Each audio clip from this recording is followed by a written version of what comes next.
Good afternoon. Today we'll be talking about the second session in mechanics review, and following things we'll cover. First will be principal stresses, which is very important because we will need principal stresses for calculation of Morse circle in 3 dimensions and also for failure criterion. So we'll know how to construct Morse circle for 3 dimensions, for 3D, and we will require principal stresses for that. And this principal stress concept will also use for failure theory. So this is the primary reason why we are using this principal stress concept. Then we'll talk about strain tensors and principal strains, just very similar to what we saw for stresses. And the strain tensor would be strain based failure criterions are there, but we will not discuss in the design course, because primarily we in the machine design we use stress based criteria.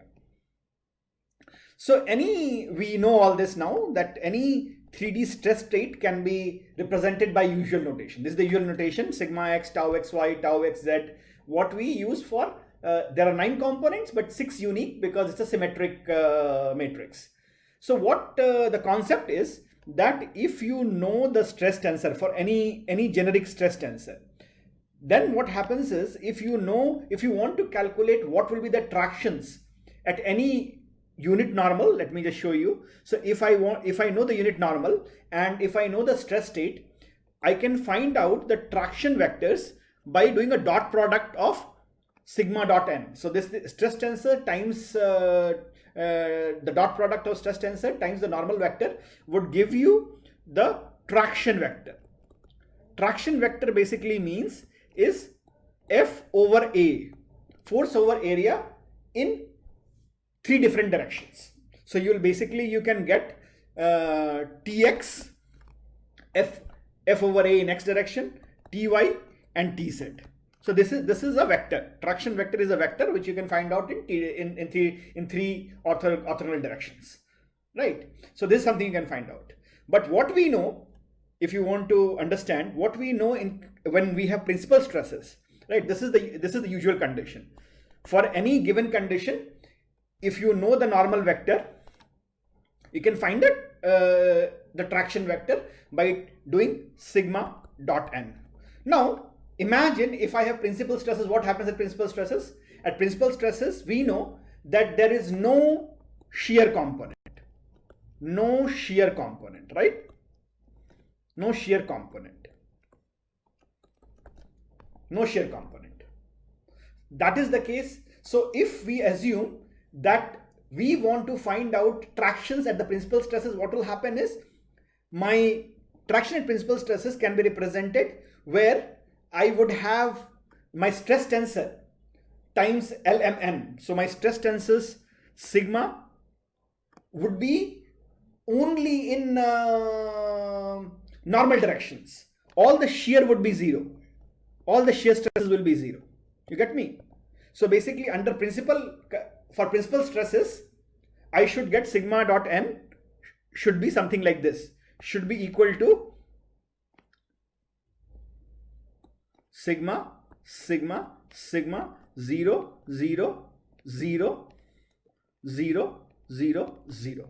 So I should only have normal conditions times n, which is n is nothing but a vector which is represented by Li M J N K. So these are the unit directions, I, J, K directions. So it has L in I direction, M in J direction, and N in K direction. So this would be the traction vector.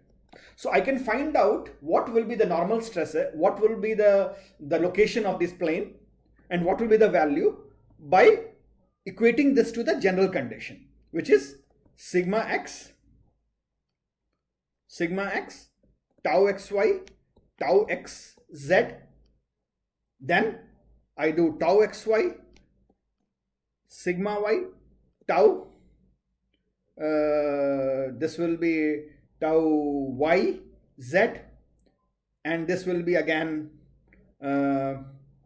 tau zx, tau zy, and sigma z, right? So now what we can do is, and these zy and yz are symmetric, so I can write yz only. So I can just do here xz only. I can do xz, and I can also do tau yz times lmn, right? Same vector lmn. Let me write it more clearly. So what I will do is, I'll try to write it more clearly so that it is clear for you. So basically, if you go back to this slide, this is what it says. It says that what I can do is, I can figure out the traction vector like this. So basically, for any condition, if I want traction vectors, at principal stress, the traction vector should look like this. So I can equate these two and then find this.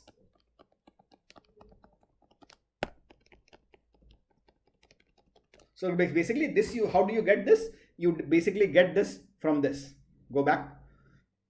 So sigma x, tau xy, these two are equal. So what you can do is, you can basically formulate that sigma x minus sigma. So this will become an eigenvalue problem. Eigenvalue problem. Right? What you could find it now is, so basically we started from here. In the previous slide, we started from here. Sigma x, tau xy, tau xz, and tau xy, sigma y, tau yz, tau xz, tau yz, and sigma z, minus sigma, minus sigma, minus sigma, right? Lmn will be equal to 0. This is what we are getting here. So if we assume that a principal stress condition exists, then we should be able, so this is the condition, we get this relationship,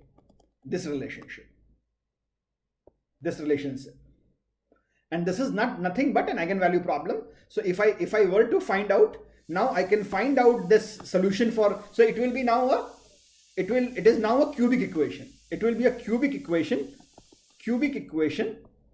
if I solve it. So to find the solution for this, the determinant has to be 0. So you can find a cubic equation, and the roots of this cubic equation will give you the principal stresses. So if you solve the eigenvalue problem, what you will get is, if you get the eigenvalue problem, what you will get would be the eigenvalues will be the principal stresses, the eigenvectors will be the principal directions. Eigenvectors are principal direction. Eigenvectors are principal direction, right? So that's what I wanted to explain. So this is the eigenvalue problem, and now you can find, so now we can find it for any condition. If you have any stress state, all you have to do is, you have to solve for that stress state, you have to solve this cubic equation. And then the generic form, if you go ahead and solve it, this is what you will get. This is the cubic equation which you will get. The cubic equation has 3 invariants. The first invariant is nothing but sigma x plus sigma y plus sigma z. Invariant means they don't change regardless of the stress state. You can have any stress state, because what happens is, if I have a given stress state, say I have this sigma tau condition, right, and all 6 phases have something like this. Now at different orientation, if I reorient it, there will be different. So this is one set of states. So if I, as I did it for 2-dimension cases, I drew more cycle and showed that at what planes, at different orientation, there will be different stress states, right? So for any stress state within the body, so if I know one stress state, I can find out what will be the stress state and the different orientation. That I can do. right? So regardless of whatever the stress state is, your sigma x plus sigma y plus sigma z doesn't change for a given state. So if I have this stress state, a given stress state, I orient it again. So sigma, it will become sigma x dash, sigma y dash, and sigma z dash. But the sum of sigma x dash plus sigma y dash and sigma z dash will still remain the same. That's why it's an invariant. For a given stress state, regardless of if I orient, the tensor will change. The stress tensor will change because of my orientation. But if I take the normal components, sum it up, they will remain unchanged. So that's what I wanted to say here. Basically, sigma x plus sigma y plus sigma z is an invariant. It doesn't change. So this is the first invariant. The second invariant is sigma x times sigma y, sigma x times sigma z, sigma y times sigma z, tau x y square, tau x z, tau y z square. The second invariant. For any condition, for any orientation, for a given stress state, you will get the same thing. This I2 will remain unchanged. Sigma. So it may so happen that it becomes sigma x dash, sigma y dash, sigma z dash. It can change because if I change the orientation, the stress tensor can change. Stress tensor can change with orientation. But these both I1, I2, and I3, these three are invariant. They don't change. Regardless of how you are rotating with the position, they don't change. Right? So now you understand this concept of invariance, stress invariance. You understand the concept of stress tensor. And any given stress tensor will have principal directions. Any stress tensor, I have a stress state, it will have a principal direction and it will have principal stresses. All we got to do is take that stress tensor and basically formulate this eigenvalue problem. So this is the eigenvalue problem which we formulate. So basically I take the stress state. This can be, I'll give you a real example also and show you how you go ahead and calculate that. Okay. So that is clear. So now I have a given stress state like this. What is the equation you will solve? You will solve, if you were to solve it, you will solve 0 minus sigma. You will solve, the determinant will be minus 240, 0, minus 240, 200 minus sigma, 0, 0, 0, minus 280. 0, 0, minus 280. Right? Now I have to find the roots for this. Right? So we'll find the cubic equation for this and then solve it. We'll do both ways. Okay, just give me a minute.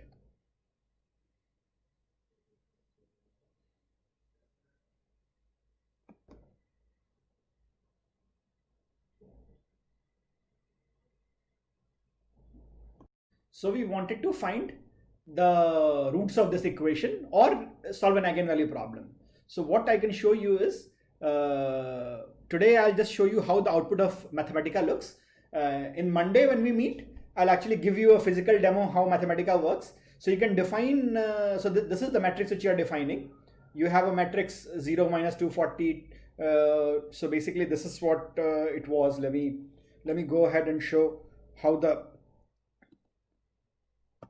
equation looks. So it looks, so basically let me just go ahead and write this.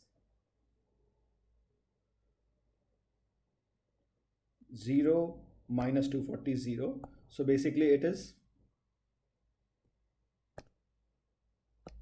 0 minus 240, 0, minus 240, 200, 0, 0, 0, minus 200. So this is the stress state. This is the stress state, and I have to find the eigenvalue and eigenvector. Eigenvalue and eigenvector.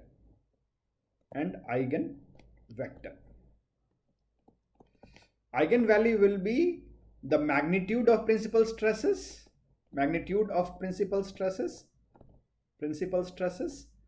this will be the direction of principal stresses.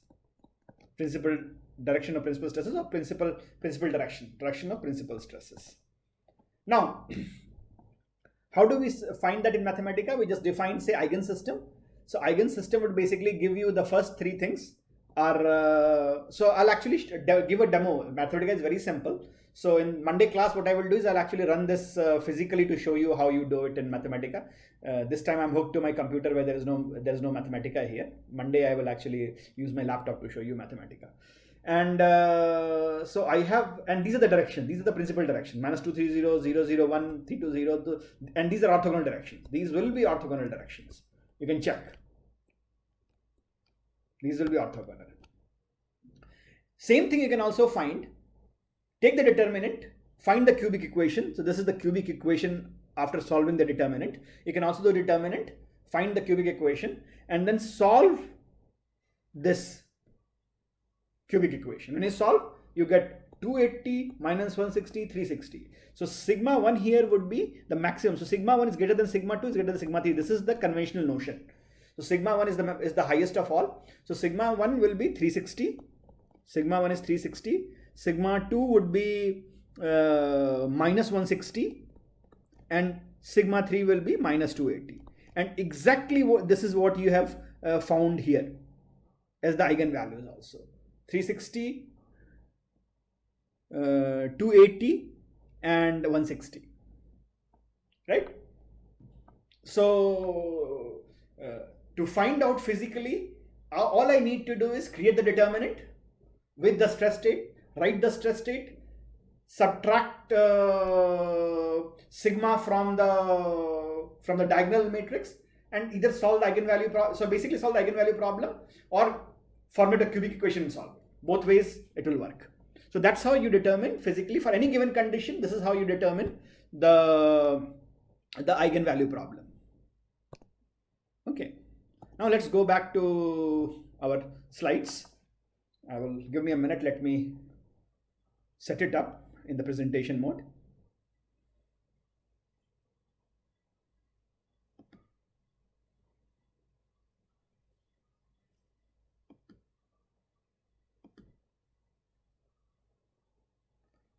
Okay. Right. So now you know how to find principal stresses. Either we can do eigenvalue problem or get a cubic equation and solve it. For any given stress state, we can find that. Right. Now, once we have the principal stresses, how do we make the Mohr circle? It's very, very simple. All you do is on the sigma axis, write sigma 1. Sigma 1 will be the biggest one. Sigma 2 will be after that, and sigma 3 will be lower than that. And then what you do is you just make a circle from sigma 1 to sigma 3 and a circle between sigma 1 and sigma 2. And this will basically give you the Mohr circle. So if you really want to find where the maximum shear stresses will occur, this will be the maximum shear stresses, sigma 1 minus sigma 3. And in any metal, so if I really want to find out where the failure stress will occur in any metallic material, where we assume that failure is in maximum shear, I'll discuss in detail today about that. This is what you do. You take sigma 1 minus sigma 3 and find out the maximum shear stresses. They occur between sigma 1 minus sigma 3 by 2 will be tau max. Between this will be tau max also, but essentially the absolute maximum will be between sigma 1 and sigma 3. The conventional notion is sigma 1 is greater than sigma 2 and greater than sigma 3. So tau max will always be equal to sigma 1 minus sigma 3 by 2. That's the radius. This is it. Sigma minus, this is the maximum. And it will occur at 45 degree. Again, the 2 theta concept comes here. It will occur at 45 degree from the principal direction, from the sigma 1 direction. Right? So now you understand how do you create principal stress in 3 direction, and you can calculate the Mohr circle. The primary idea of Mohr circle here is to find out where the maximum shear stress will occur. Okay, so you know where the maximum shear stress here occurs. Now I'll define what strain is. The linear strain is very simple. I have, for a small element, there is deformation delta u and indirection delta x. So epsilon x is nothing but del u by del x for delta u by del x, and if you assume incremental it will be del u by del x, right? Similarly, it will be epsilon y will be del v by del y, and epsilon z is del w. W being that the displacement in z direction, dw by dz, u being displacement in x direction. So if you have a displacement field, you should be able to find out by del u by del x, you should find what is epsilon x. So displacement field also can be given to you. We'll not go in that detail, but I'll just give you some flavor of how do you basically identify the strains. Now, how do you get shear strain? So I just wanted to basically explain some concepts of strain tensor. How do you get the strain tensor? Like stress tensor I showed you, same thing, same way I will show you the strain tensor. Now shear strain, I have already told you that shear strain is nothing but the deviation from 90 degree. So if you deform the material and the material orientation changes, so I basically said that if I have a nice square axis which I have made, and then and this material goes deformation, and the change from the 90 degree, how much it deviated from 90 degree is shear strain. So gamma xy is nothing but this theta 1 plus theta 2. Theta 1 plus theta 2. Now, for small strains, we can say tan theta 1 is equal to theta 1, which is equal to del v by del x, and tan theta 2 is equal to theta 2, which is del u by del y. Right? So I can basically figure out what will be the shear strain. Shear strain is gamma. Now there is another trick here. I define some other component which is called in my strain tensor. I don't use gamma. I don't use the actual shear strain, but I use half of the shear strain. Half of the shear strain, and I call it epsilon xy. So epsilon xy is nothing but half of the shear strain, and that can be described by this relationship right here. Let me erase this for a little bit, give me a minute, and then I will highlight again. So epsilon xy, which I will use in strain tensor, is not strain but half of the actual strain, physical strain value, whatever shear strain you do, epsilon xy is half of that, and it's written as half of del u by del y plus del v by del x. Now if I have to assemble the strain tensor, this is how I assemble the strain tensor. Epsilon x, epsilon xy, epsilon xz, epsilon xy, epsilon y, yz, xz, yz, very similar to stress tensor. Very similar to stress tensor. So this will be del u by del x, half del u by del y, del v by del x for epsilon xy. Same thing you can find out for epsilon xz. So basically for xy it's u by y, v by x. For xz it will be u by z and w by x, right? So both x component and z components. So you can find this. So this will be the strain tensor. Now we can find out strain transformations exactly similar to what you have for stress transformation. We did it last class. I'm not going to show how you did it. So because I solved it in last class. So in last class I did some force balance. So similar, it's also again a vector. So you can resolve the components and find out. You can resolve the components, the vector components, and find out what will be the relationship. It's exactly the same relationship what was there in the stress. So you have epsilon x plus epsilon y by 2, epsilon x minus epsilon y by 2. So here it's very similar to that. I will just go ahead and flash that thing again so that you have you remember that. So I'll just go ahead and open the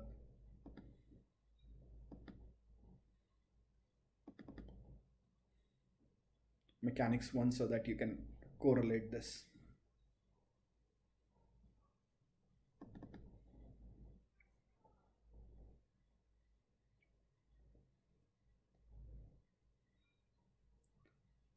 just go there.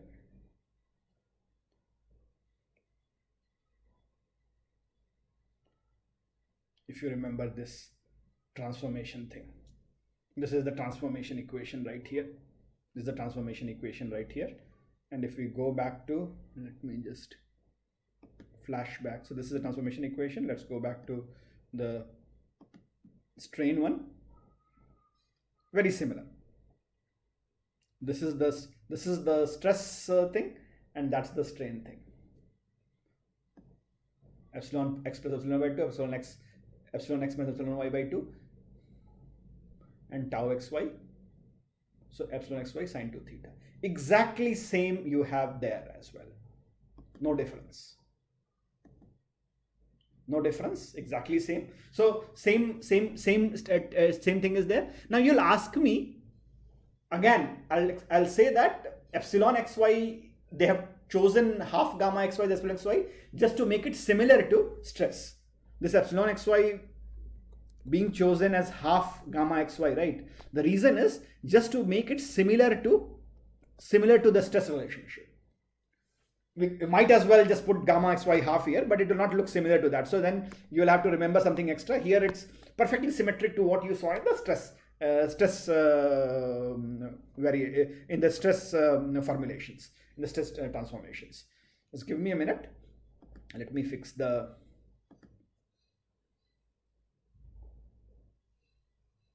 Okay. So now this is it.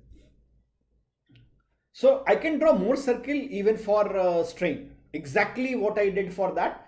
I will have gamma xy by 2 means epsilon xy I will use there.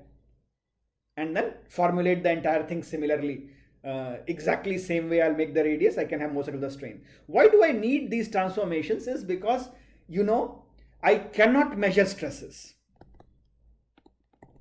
I cannot measure stresses. To find stresses, what do we do? You'll remember from your mechanics labs, right? You use strain gauges, right? In different directions. Strain gauges in different directions. And you can find stresses.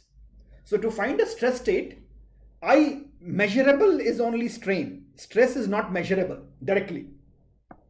Force may be measurable. Stress is not measurable directly. So sometimes pressure I can measure, but mostly strain I can measure very easily because I have strain gauges. I can apply strain gauges in 3 different directions, in X, Y, and at 45 degree, and figure out what are the strains. And if I know the strains, I would actually know what will be the stresses using a constitutive law, which I will discuss a little bit. So once I measure so strain is measurable. To find out stresses from strain, what I do is I would need a constitutive law. The simplest is Hooke's law, which we'll discuss today, right? So I gave you the concept why we measure principal strains. Principal strains we are measuring primarily to determine the stress states, but stresses cannot be measured directly. So I will measure these stresses, measure these strains, find out the principal strains or actual strain state, and from that strain state I can figure out my stress tensor also. I can get measure the strain tensor, define the entire strain tensor by measuring strains in different directions, and then find out the stress state. So it's an indirect way of measuring what kind of stresses your structure or your design, building, whatever you are doing is actually undergoing. You can actually measure even in your building columns whether they are strained to close to failure or not. Okay, so you can measure these strains in various cases. In your columns, in your structures, even in your equipment, you can measure the strains and find out whether it's close to failure or not. So this is where we stop for the strain thing. Now what I will do is I will actually go ahead and do the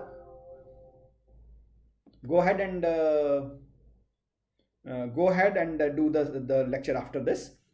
This will be a combined lecture. Lecture 2 and lecture 3 will both be combined. It was a short lecture. So let me just start the third lecture. Mechanics 3. This is the final thing for mechanics. So you should be.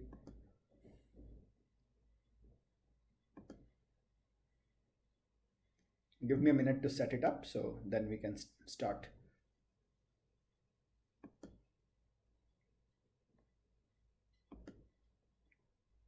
So in this is the final review lecture on mechanics.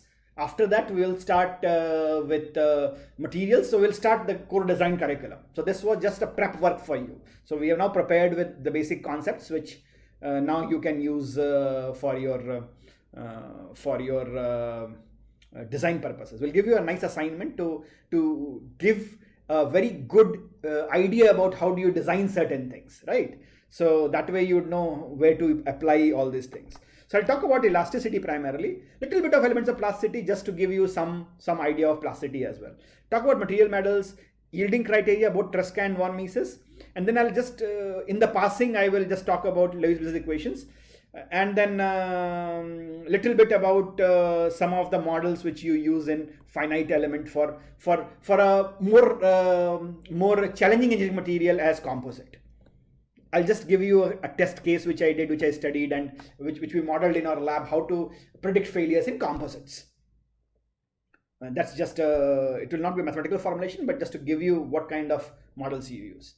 So the simplest relationship, constant relationship which is there is stress strain linear relationships. What we say is sigma x is equal to E times epsilon x. Now what happens if you have an isotropic material?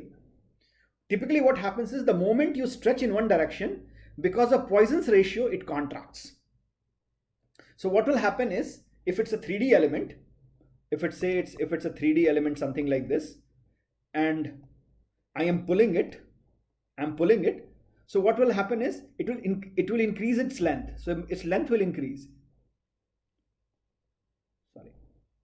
So its length will increase, but the other two dimensions will shrink. Both in, if I'm pulling it in x, so let me just do this. So if I pull it out, so it will increase, it will become here, but this, there will be a reduction in both y direction and z direction. So this is x, this is y, and this is z, say. So there would be epsilon y and epsilon z, both will, because of Poisson's effect. The moment you pull it, there is a contraction in y and z direction because of Poisson's ratio. That's the material property for any isotropic material, any isotropic, elastic, any homogeneous,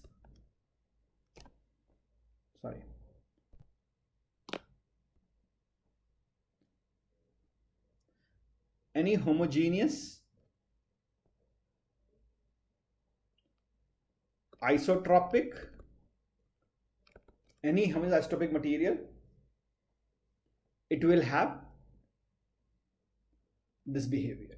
Okay, and isotropic, you know what isotropic means, right? Isotropic means basically that the properties are same in all three directions. So your Ex, your stiffness value, or the modulus of elasticity is same in all three directions. It doesn't change. Most of the things which we study here, we will not talk about anisotropy here, because we will do everything for isotropic material, because most of the materials we know are isotropic. So, and elastic, you know, is that there's a linear relationship between stress and the strain. So there are three terms: homogeneous. So there is, the material is homogeneous, basically meaning that it's an alloy or a pure metal where it doesn't have discontinuities there. It's a homogeneous thing. And it is isotropic. The material properties are same in all three directions, and elastic. These three conditions will be homogeneous, isotropic, and elastic material. This Hooke's law is valid. Okay. So what we now say is, if you want to assemble it, if you superpose these two conditions, what you will get is epsilon x is equal to sigma x over E minus nu by E sigma y plus sigma z, right? This is for sigma x. Similarly, you can do it for sigma y, for epsilon y, and also we can do the similar thing for epsilon z.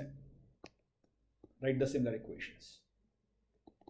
Sigma by E, sigma y by E minus nu by E sigma x plus sigma z.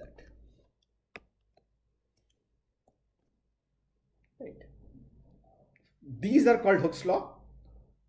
These are true for these are normal strains, three normal strains.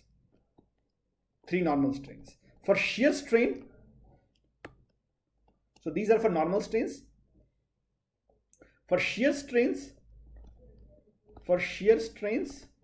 it's again very interesting. For shear strains, what will happen is you have gamma xy tau is equal to g gamma. So g times gamma xy is equal to tau. So basically gamma xy, if you want to see, it will be tau by g, where g is shear modulus. So you can find out, if you know the material properties, you can find out what will be the shear strains. So basically these will be the generalized Hooke's law. And if there is a temperature rise, you can also use some thermal thing, alpha delta T. So if there's a temperature rise, there will be strains in x direction, y direction. So a generic way to write would be sigma x by E minus nu I plus alpha delta T will be the strain. If you have some thermal effects also. This we will not discuss yet, but this is the generic form of E is modulus of elasticity. E is modulus of elasticity, and G is shear modulus. Let's go to something called Poisson's ratio, and there what happens is, if you add the strains, your volumetric strain will be Ex plus Ey plus Ez. If there's a plastic deformation, meaning your epsilon x plus epsilon is equal to 0, what you can do is you basically know that if these things are 0, then your nu will be equal to 0.5. So for plastic materials, nu is 0.5, which basically means is volume doesn't change. Volume does not change. For plastic, volume remains constant. Actually, for elastic, there is actually slight change in volume. For elastic deformation, there is slight change in volume. So volume actually changes in elastic condition, because what happens is you're storing energy, right? So there is half kx square kind of energy stored in elastic deformation. There is elastic deformation has physical change in volume, which is not there in the case of plastic. The volume remains constant.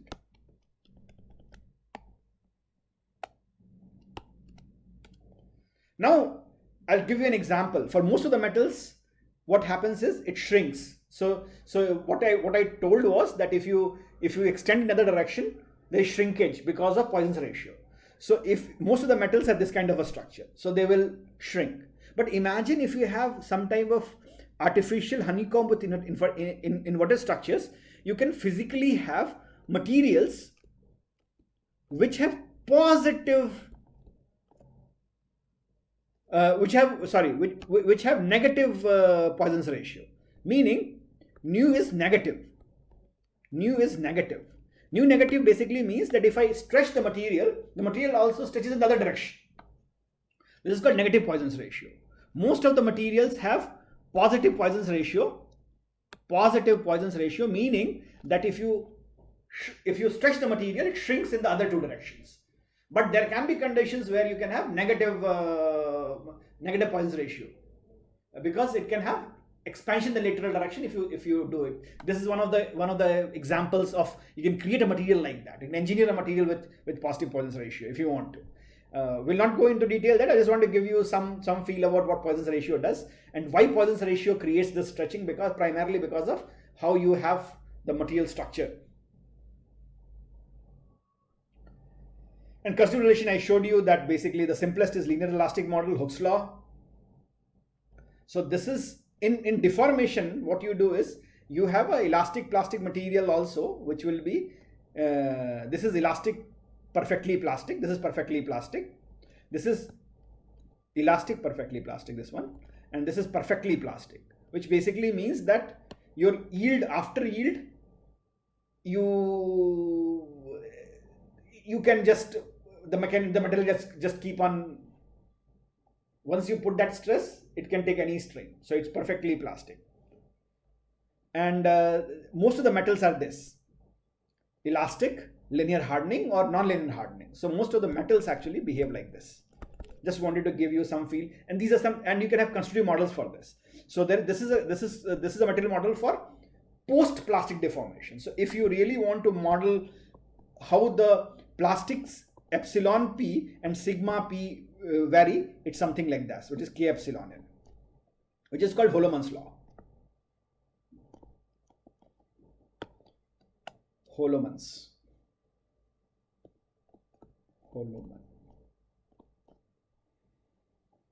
Most of the materials will have non-linear hardening, and this is the material behavior. But these materials would not vary. So these will be only after plastic deformation. Till elastic, it will be linear.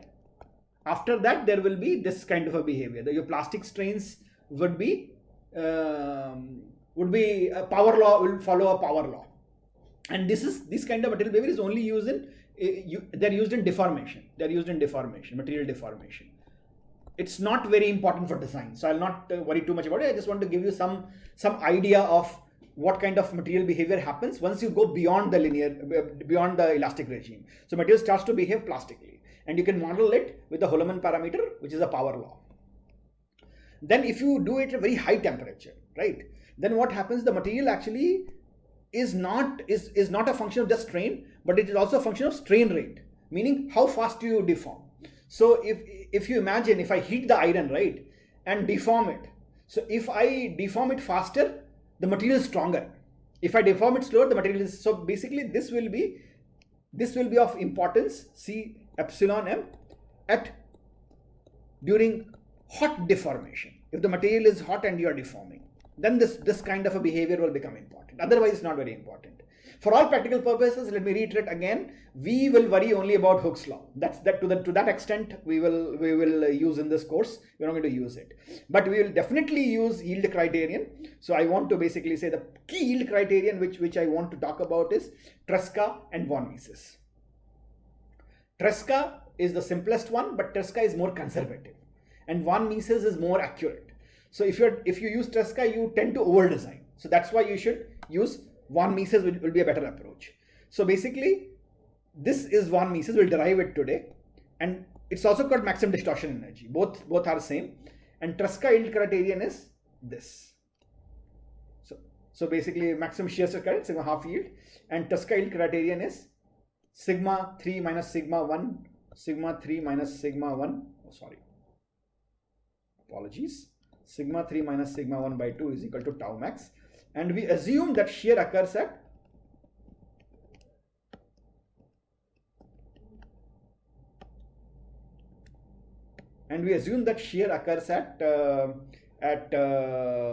maximum failure occurs maximum shear stress. So sigma 1 minus sigma 3 minus sigma 1 by 2 is where the failure would occur. Now we know stress strain relationships, right? For brittle material, it's basically it goes straight and then material fails. There is very little plastic deformation. For metals, there would be plastic deformation, there would be yield stress, and then there will be ultimate stress, right? That is all known to you. But we need a failure theory, because every time we cannot have just a uniaxial loading. You cannot have just uniaxial loading in all conditions. What you understand the yield stress is, you take a material, a dog bone sample or whatever, and do a tensile test or a compressive test, either of the two. But in reality, if I am designing any equipment, any structure, it will have multi-axial loading. So it will have that your stress tensor, sigma x, sigma y, sigma z, and tau xy, tau xz, and same. I'll not write everything, but this will have a stress state. Now for a given stress state, how do we find where the material will yield? That is the trick. Now I'll give you some examples, very simple examples. If I have sigma and sigma, uniaxial, this is a uniaxial condition, right? Uniaxial. Where will yielding occur? Yielding will occur at yield, sigma is equal to y. The moment I would have a loading condition where I have pressure and stretching. So I have compression from top and tensile. So I have compression. So I have compression from top. I have compression here. I have compression here, and I have tension here, and tension here. Now what will happen is sigma plus P is equal to Y. Now what happens is here the yielding will happen when the stress value sigma becomes Y. Here the yielding will happen when sigma is less than Y. Oh, sorry, my mistake. Sorry, sigma, when sigma is less than Y, Y is greater, right? So here this happens. Now if I do a, sorry, let me do this. I think I made a mistake here. This is something like this, right? So if I have this kind of a biaxial stretching, in this case what will happen? I will have sigma 1, sigma minus P is equal to yield. Now I can actually apply, if I am doing tension, I can have my yielding will occur, sigma will be greater than yield. So I can actually apply stresses which are higher than yield, but still it has not yielded. Get the trick? So what I'm trying to say is you have different loading conditions, and under different loading conditions you can apply different magnitude of stresses and yielding will occur at different, so here yielding can occur lower than yield, here the yielding can occur higher than yield, depending upon what is the stress state. So you need a criteria. You need to basically figure out a way where you can conclusively say for any generic stress state how the yielding will occur, and that is what the yield criterion gives you. You get me? So now this is clear. We can discuss it on Monday if something is not clear. So to do that, these are some of the criterion. The simplest criterion is something called Truscott criterion, where we say sigma max minus sigma min is equal to yield, or two times shear stresses, right? So what we say is sigma, I actually showed you that sigma 1 minus sigma 3 by 2 is equal to tau max. This I have shown you from principal stresses, which basically means is if I have uniaxial data, what happens is Y sigma 1, sigma 2, sigma 3 is 0, Y is sigma 1 is equal to Y, sigma 2 is equal to 0, sigma 3 is equal to 0. So basically Y by 2, Y minus 0 by 2 is tau yield. So basically what I can say is yield is equal to 2 times Y, 2 times tau Y, right? So I can say sigma max, sigma min is equal to either yield, basically yield is 2 tau Y. So sigma max minus sigma max minus sigma min is equal to 2 tau Y, or Y, right? So yield basically is equal to 2 tau Y for a uniaxial condition. This is what it is. Yield is equal to 2K or 2 tau Y. Here I'm using flow here, but people use different notation. People use K, tau flow, tau Y, all notations they use. So basically this is what it means, that for a uniaxial condition what will happen is your yield will be equal to 2Y for simple tension, that is uniaxial condition. Under plane strain, plane stress case, sigma 1 minus sigma 3 is equal to Y, where sigma 2 is equal to 0. So these are some of the configuration of Truscott yield criteria, right? But generally Truscott criteria says sigma 1 minus sigma 3 by 2 is equal to tau max. This is where the failure occurs. And if you have yield data, you say sigma, basically your happens is your yield will be what? Your yield is equal to, if you do an initial test, this will be sigma 1 will be Y, sigma 3 will be 0, 2 tau max. So basically yield is equal to 2 tau max, which means sigma 1 minus sigma 3 is equal to yield. Sigma 1 minus sigma 3 is equal to yield. This is the criteria.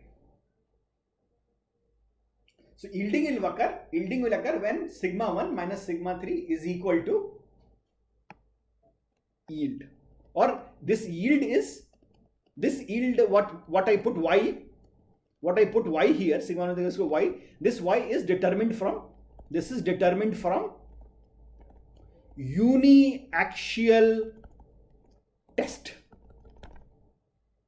This is the criteria. Now the distortion energy is slightly more involved. So what I will do is this is what the distortion energy is. How it is done, I will derive it for you. And then we'll discuss this more in the class also. Let me just go ahead and, so this is the distortion energy. How it comes, I'll actually explain it to you.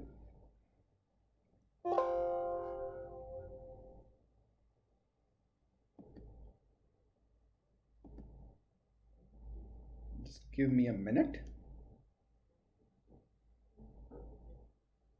And I will do this. So basically, what I will do is, let me pull up some.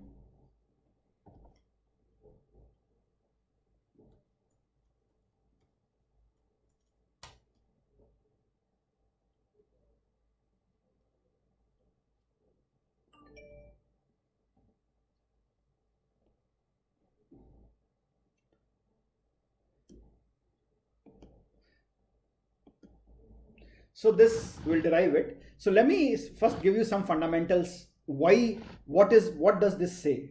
So this theory says that any stress state, I have sigma 1, sigma 2 and sigma 3. I have three. These are my principal directions, imagine. Sigma 1, sigma 2 and sigma 3. Or let me say sigma 1, sigma 2 and sigma 3 here. That becomes more, it's more acceptable for you, x, y and z, right? So basically what it says is that you have these three stresses, and this stress state actually comprises so there is a energy stored, strain energy stored. This is sigma, this is epsilon. So basically the energy which is stored is, basically if you want to understand, there would be half sigma epsilon, because it's linear. So either you do integration, or in this case it is linear, it's half times sigma into epsilon. So total strain energy which will be stored would be, if I know that this is the strain in this direction, strain in this direction, strain in this direction, total strain energy which will be stored in the system would be, total energy will be U, which will be half sigma 1 epsilon n plus sigma 2 epsilon 2 plus sigma 3 epsilon 3. Agreed? Right? This is total energy in all three directions. There are three stresses and three strains. So this is the energy here in any given direction, sigma epsilon, half sigma times epsilon. So there are three stresses and three strains. So total energy will be this. Now, the basic concept here is, and epsilon, as you know, that epsilon, that also I will basically talk about. Then epsilon, you know, that is basically sigma 1 over E minus nu by E, sigma 2 plus sigma 3. And epsilon 2 is equal to sigma 2 by E minus nu by E, sigma 3 plus sigma 1, and epsilon 3 is equal to sigma 3 by E minus nu by E, sigma 1 plus sigma 2, right? So now I can find out the exact total energy. Total energy, you can do you basically go ahead and calculate sigma. So you'll basically get total energy U will be equal to, if you do the math in this equation, half this sigma, you should basically get something like this: 1 over 2E. Sorry, my mistake. Things are jumping here a little bit. Sigma 1 square plus sigma 2 square plus sigma 3 square minus 2 nu sigma 1 sigma 2 plus sigma 2 sigma 3 plus sigma 3 sigma 1, right? And this will be like this. Agreed?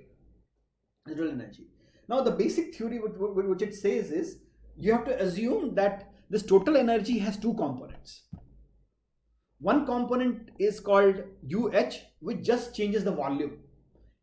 There's no distortion, there's no so basically this is just linear change in the volume. So this will be called, there will be hydrostatic component, that is primarily due to just the hydrostatic stresses, meaning that it's the volumetric change. And then so there are two things which is happening in this material. There is hydrostatic change and distortion. I'll tell you how to get there. So basically this energy has, so the reason why I'm talking about hydrostatic is, you know that if I give hydrostatic stress, failure will not occur. We talked about it, if you remember that. If I said that if you give hydrostatic stresses, imagine if you have sigma 1, sigma,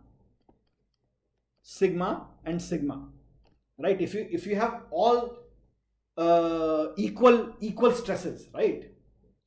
If you have equal stresses, sigma 1 is equal to sigma 2 is equal to sigma 3.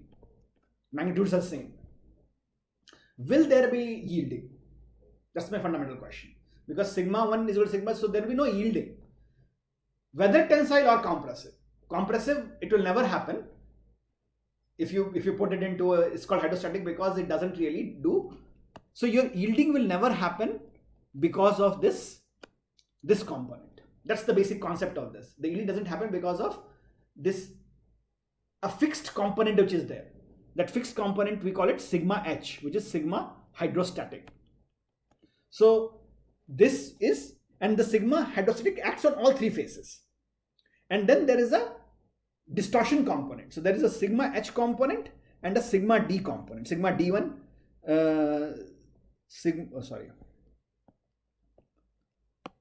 So sigma 1 is sigma h plus sigma d1. Sigma 2 is sigma h plus sigma d2. So the basic theory is that there is a, so we talked about that if you have hydrostatic state of affairs, there will be no yielding because sigma 1 or sigma 3 is equal to 0. There will be no yielding. So what we assume that all these stresses are a combination of hydrostatic and sigma d3. So, and d3 is distortion. So there is in one case there's no distortion, in other case there's distortion. Sigma h is not distortion. So assuming that there is no distortion at all, right? If there is no distortion, then what you can assume is, so basically this is what I'm saying. So this is basically strain energy due to sigma d1, sigma d2, sigma d3. So there will be distortion stresses and distortion strains. So total energy which is stored in the system is because of distortion energy and also hydrostatic energy is there. So now if we assume that there is no distortion, sigma 1 is equal to sigma h. So basically we can say that sigma 1 plus sigma 2, sigma 1 plus sigma 2 plus sigma 3 is equal to 3 sigma h plus sigma d1 plus sigma d2 plus sigma d3. Sigma d3. Now if you assume that there is no distortion, then I can basically say that sigma h will be nothing but sigma 1 plus sigma 2 plus sigma 3 by 3. So on every phase, this component, sigma 1 plus sigma 2 plus sigma 3 by 3 acts, which doesn't really do any distortion. It's just a hydrostatic component. And our argument is the actual this yielding happens because of distortion energy and not because of this hydrostatic energy. So there is a component of hydrostatic energy which is not contributing. That's the basic concept here. So what we are saying is sigma h is equal to sigma 1 plus sigma 3 by 3. Now you agree? So basically I can say I can find out UH. UH will be nothing but if I know sigma 1, basically, so if I want to understand what will be UH, so I know this is this. So UH would be sigma 1, sigma h, if you want to basically understand this, and sigma. So let me go ahead and write the generic equation, and then I will make it for this. So I have, if I want to find this, what will happen? Sigma 1 plus sigma 2 plus sigma 3 is equal to sigma h, right? So basically sigma 1, sigma 2 and sigma 3 all are, so hydrostatic energy is nothing but this.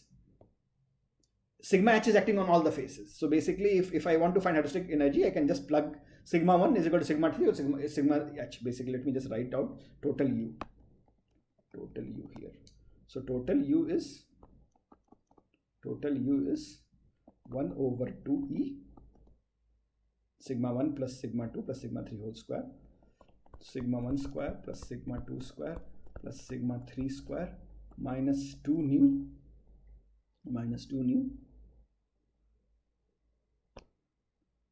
sigma 1 sigma 2 plus sigma 2 sigma 3 plus sigma 3 sigma 1. Right? Now I am saying that all these components, the UH will be, if I see that the UH will be sigma 1 is equal to sigma 2 is equal to sigma 3 is equal to sigma h. So basically sigma h is acting for hydrostatic component, sigma h is acting on all the faces. So what I can do is I can just place the pure hydrostatic component will be bus 1 over 2e 3 sigma h whole square minus 2 nu 3 sigma h whole square, right? So basically what you will get would be 3 by 2e sigma h square 1 minus 2 nu. 1 minus 2 nu. So this will be just the hydrostatic component, because hydrostatic components, the energy due to hydrostatic component we know, and the energy due to, and we know this also. So this is due to hydrostatic component. Now total energy we know, total energy is UH plus UD. So I can find, and I know U is here, right? This is U. So I can find out U is equal to, let me just do this, I'll move a few more pages.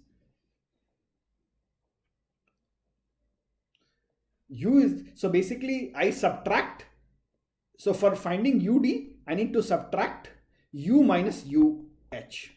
And the sigma h is nothing but sigma h is sigma 1 plus sigma 2 plus sigma 3 by 3. Plug everything. I'll let you do the math if you want to do. You go ahead and do it, and then you'll find this. You'll basically, if you want to see this, this will come out to be 1 over 2e sigma 1 square plus sigma 2 square plus sigma 3 square minus 2 nu. Let me write it slightly properly. So this is basically complete U. I'm doing UD. I'm finding UD. So this will be minus 2 nu sigma 1 sigma 2. I'm opening everything. Minus 2 nu sigma 2 sigma 3 minus 2 nu sigma 3 sigma 1. And I have plugged this, I have put the square here, sigma 1 plus sigma 3 whole square, plugged it and expanded it. So if you expand it, you will get this 1 minus 6e sigma 1 square plus sigma 2 square plus sigma 3 square plus 2 sigma 1 sigma 2 plus 2 sigma 2 sigma 3 minus 2 sigma 1 square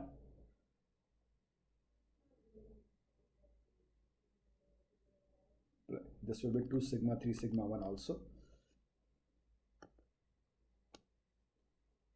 2 sigma 3 sigma 1 minus 2 sigma 1 square minus, oh sorry, let me do this, minus 2 nu sigma 1 square minus 2 nu sigma 2 square minus 2 nu sigma 3 square minus 4 nu sigma 1 sigma 2 minus 4 nu sigma 2 sigma 3 minus 4 nu sigma 1 sigma 3.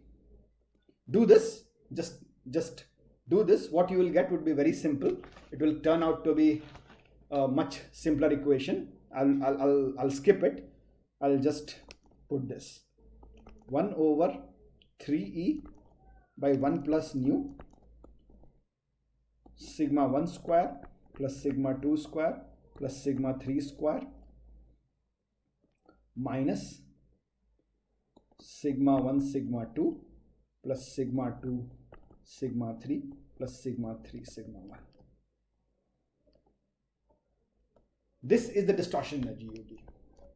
Now my assumption is that this is basically if my yielding will happen in, if it's a pure thing sigma. So basically under uniaxial condition, what will happen? Under uniaxial condition, what will happen? UD will be equal to 1 over 3e 1 plus nu sigma 1 will become y under uniaxial yielding. Sigma 2 will be 0, sigma 3 will be 0.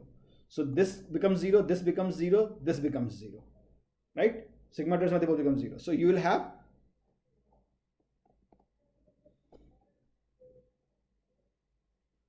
this is what you will get.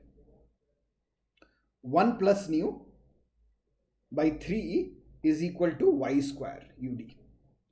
Now for a normal condition, what do you get? So 1 plus 3u. So now what I can do is I can equate the distortion energy with this thing. So what I will get is 1 plus 3e 1 plus nu y square will be equal to 1 by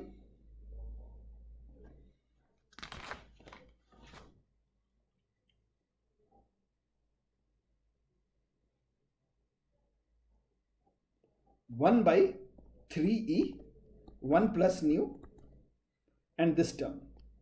So this will generally, so this is for uniaxial and I am equating that uniaxial with the generic thing, and that will give me the yield criteria.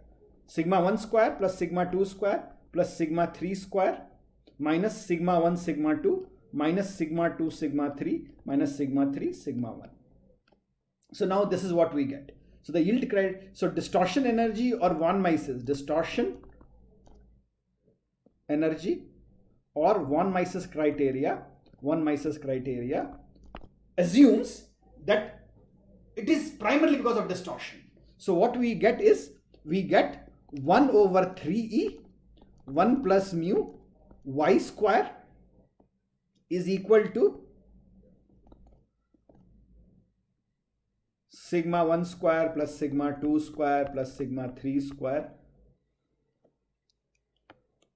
plus sigma 3 square minus sigma 1 sigma 2 minus sigma 2 sigma 3 minus sigma 3 sigma 1. This is what you get. 1 over 3e into 1 plus mu is also here. So 1 plus mu 3e, 1 plus mu 3e goes away. So basically your final criterion just says that you get y square is equal to sigma 1 square plus sigma 2 square plus sigma 3 square minus sigma 1 sigma 2 minus sigma 2 sigma 3 minus sigma 3 sigma 1, right? So basically if I were to do this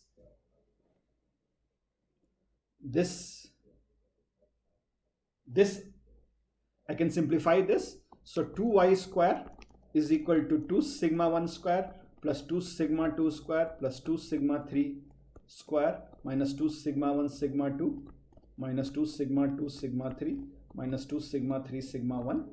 And now what I can do is I can do this like this.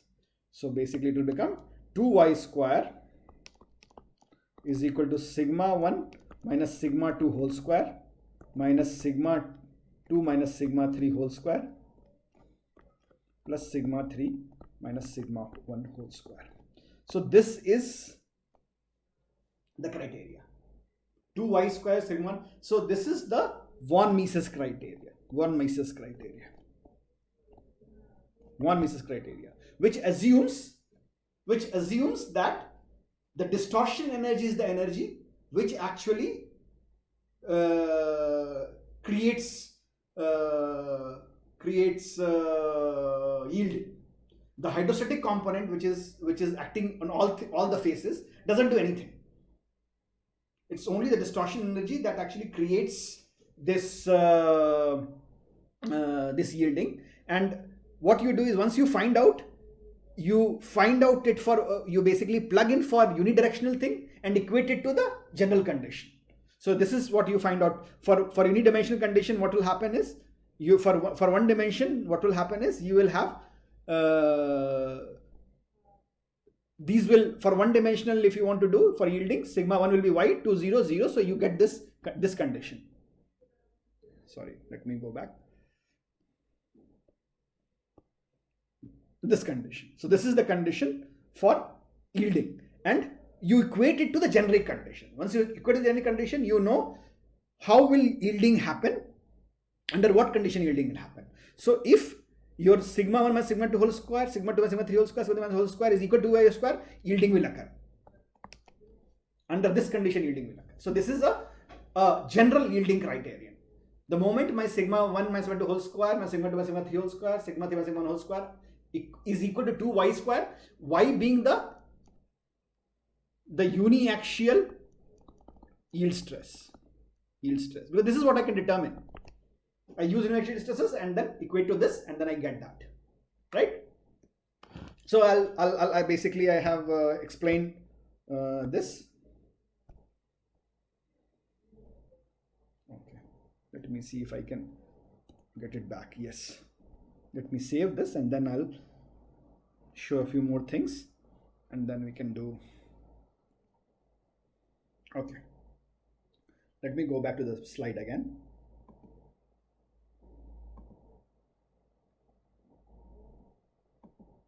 No, I want mechanics 3, sorry.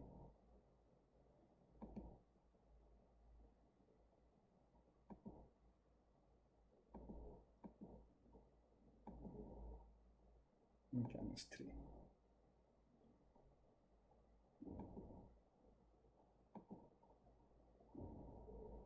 Okay. Just give me a minute to set it up, and then we'll finish it. A few more slides to go.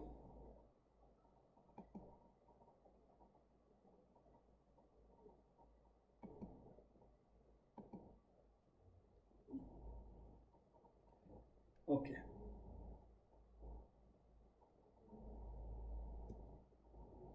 Okay. So this is what the destruction energy was there. I derived it. I derived this equation, so you already have this derivation. So whenever the uniaxial yield stress becomes equal to this, or I can also write it in a general for general stress tensor. This is for general stress tensor. This is for principal direction.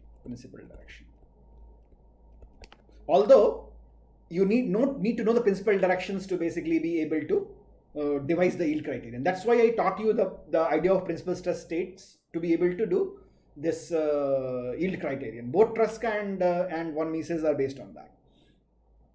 And for what you can do is, you can see how so basically, for if your sigma 2 is 0, this is for plane stress condition, this will be the locus of von Mises.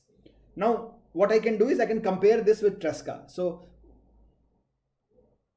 in von Mises, the failure occurs outside this envelope, and in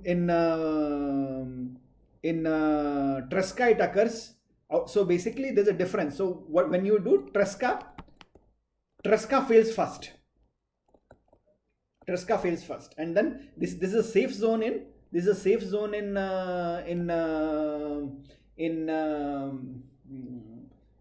von Mises. So Tresca is a more conservative criteria. So if you want to design, you are over designing if you are using Tresca. So Tresca is conservative. You are safer with Tresca. But you want to be accurate, right? You don't want to over design. So von Mises is a more accurate model of yielding. Right.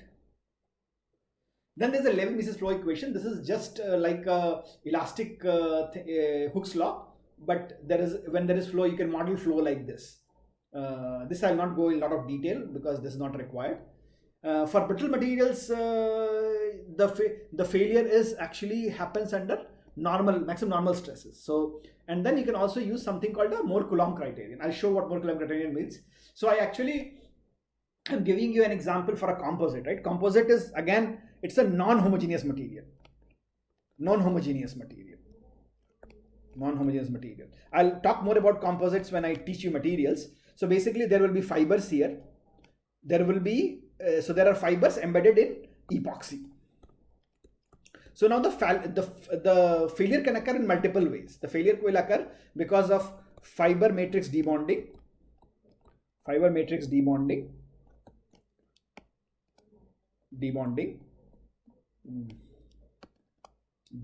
So your fiber and matrix can come apart, debonding, or your matrix can fail.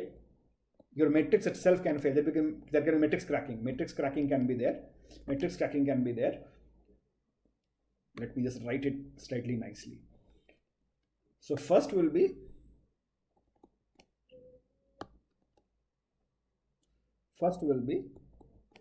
fiber matrix debonding,